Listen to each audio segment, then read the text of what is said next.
আলাইকুম।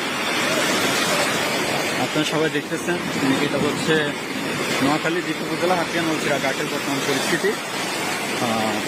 পরিস্থিতি খুবই ভয়াবহ। নলছিড়া ঘাটে প্রায় নদীর সংলগ্ন যে সকল দোকানপাট ছিল, একটা দোকানপাটেরও হচ্ছে কি কোনো মালামাল নাই। সব মালামাল প্রায় হচ্ছে নদীর স্রোত, অতিরিক্ত স্রোতের কারণে দেশে চলে গেছে এবং হচ্ছে দোকানের কোনো মালামাল, আলমারি, অনেকেরই হচ্ছে কিছু নাই। নোয়াখালী হচ্ছে যে উপজেলা হাতিয়া নলছিড়া ঘাটের ম্যাক্সিমাম দোকান ব্যবসায়ীরা খুবই নিঃস্ব হয়ে গেছে। কি বড় বড় স্রোত আসতেছে, এখনো নদীর হচ্ছে কন্ডিশন খুবই খারাপ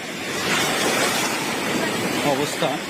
আমি হচ্ছে কি যে জায়গায় দাঁড়িয়ে আছি, এখানে হচ্ছে কি আমি নিজেই টিকতে পারতেছি না, কি পরিমাণ ঢেউগুলো আসতেছে আপনারা সবাই দেখতেছেন।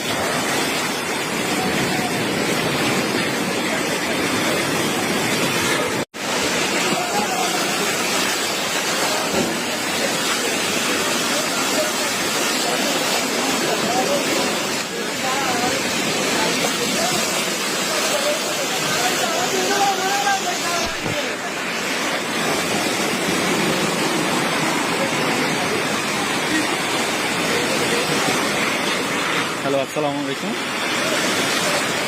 আপনারা সবাই দেখতেছেন এটা হচ্ছে নোয়াখালী দ্বীপ উপজেলা হাতিয়া নলছিড়া ঘাটের বর্তমান পরিস্থিতি খুবই ভয়াবহ। নলছিড়া ঘাটে প্রায় নদীর সংলগ্ন যে সকল দোকানপাট ছিল, একটা দোকানপাটেরও হচ্ছে কি কোনো মালামাল নাই। সব মালামাল প্রায় হচ্ছে নদীর স্রোত, অতিরিক্ত স্রোতের কারণে দেশে চলে গেছে এবং হচ্ছে দোকানের কোনো মালামাল, আলমারি, অনেকেরই হচ্ছে কিছু নাই। নোয়াখালী হচ্ছে যে উপজেলা হাতিয়া নলছিড়া ঘাটের ম্যাক্সিমাম দোকান ব্যবসায়ীরা খুবই নিঃস্ব হয়ে গেছে। কি বড় বড় স্রোত আসতেছে, এখনো নদীর হচ্ছে কন্ডিশন খুবই খারাপ অবস্থা।